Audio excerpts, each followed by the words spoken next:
My role in SnapEd is to support schools in starting school gardens and help schools enhance existing gardens. If a school in your community approaches you about starting a school garden, or if you are interested in finding a good partner site for starting a school garden, there are several things to consider. Starting a school garden can be complicated, and there is a lot of planning, thought, and preparation that must be done before you begin planting. If you don't have any experience gardening, we recommend to connect with some experts and do some research. A great place to start is connecting with your local land-grant University Extension office. There you will be able to reach out to experts and access gardening resources specific to your location.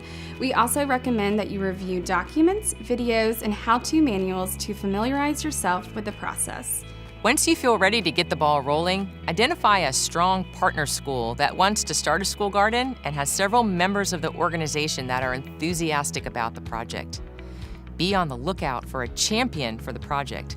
The champion is an enthusiastic leader for the garden project and will create a garden committee and gain support for the project. Look to administrators, teachers, or maybe even after-school program staff for champions. Once you have your partner site and champion, others need to get on board.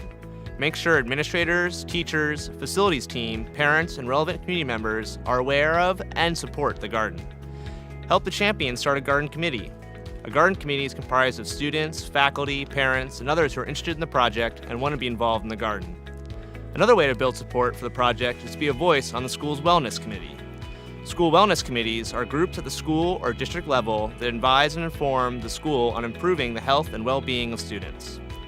SnapEd providers may not lead the committee, but they can participate as non-voting members on the committee and serve as educators. Another important planning piece is developing a budget for the garden. SnapEd can be used to purchase some items but will not be able to cover all of your garden costs. Consult the SnapEd guidance for more details on which items are allowable. For additional funding, look to grants, donations from community partners, or develop fundraising events to raise money for the garden. Set your garden up for success by choosing a purpose, a curriculum, a plan for using the harvested produce, and the objectives. Gardens are versatile learning spaces that are an important part of a healthy school environment. They contribute to the overall wellness of the school and can be designed to promote the school's wellness goals. For example, including nutrition education, teaching science and agriculture, or increasing physical activity can all be integrated into a school garden. Help the garden committee choose a purpose and help them find a SnapEd approved curriculum that complements that purpose.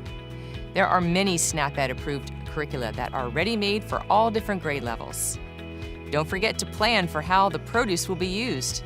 Produce grown in school gardens can be used for taste tests to support nutrition education or may even be sent home with students. Gardens with SnapEd funding may not grow food for cafeteria use, but taste tests can take place in the cafeteria.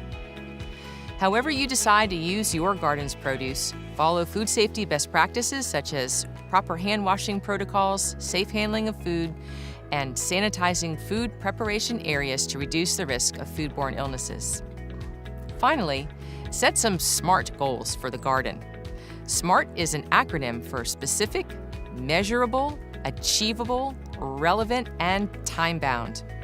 Using the SMART goals approach is an important planning tool that helps your team identify and meet meaningful program goals. Some examples are, all children in the 5th grade will try 3 new foods by the end of the school year, or one classroom from the 5th grade will use the garden for education or physical activity each week. Building and maintaining the actual garden is quite technical. There are many types of gardens and each has its own benefits and limitations. Garden types include in-ground, raised bed, container, hydroponic, and more. Consider your garden purpose and curriculum when you're designing your garden and choosing which types of plants to grow. It may be helpful to ask your local extension office to help you determine which type of garden may be best for your land, space, theme, climate, and budget. When it's time to build and plant, make sure to engage the community and volunteers. Gardens can also run into unforeseen problems like pest or disease. Reaching out to extension support at your local land-grant institution can help you troubleshoot when you run into problems. If a school garden already exists, you can enhance the school garden by engaging the students with nutrition education and obesity prevention strategies, providing support when things go wrong, and making steps to ensure your garden can grow for many seasons. It is easy to begin nutrition education in the garden or in a classroom setting because there are a variety of published garden-themed education curricula. Curricula are also available that emphasize physical activity. SNAP-Ed funds can also be used to purchase educational supplies, curricula, teach food gardening concepts, and may be used to fund staff salaries, subject to FNS approval. Plan for your garden's success long into the future by archiving all of the resources, documents, and plans you use along the way. Finally, consider developing a standard operating procedure, or SOP, a step-by-step document that details important procedures for the garden. For example, develop an SOP for record keeping if food is tasted from the garden or is sent home with students.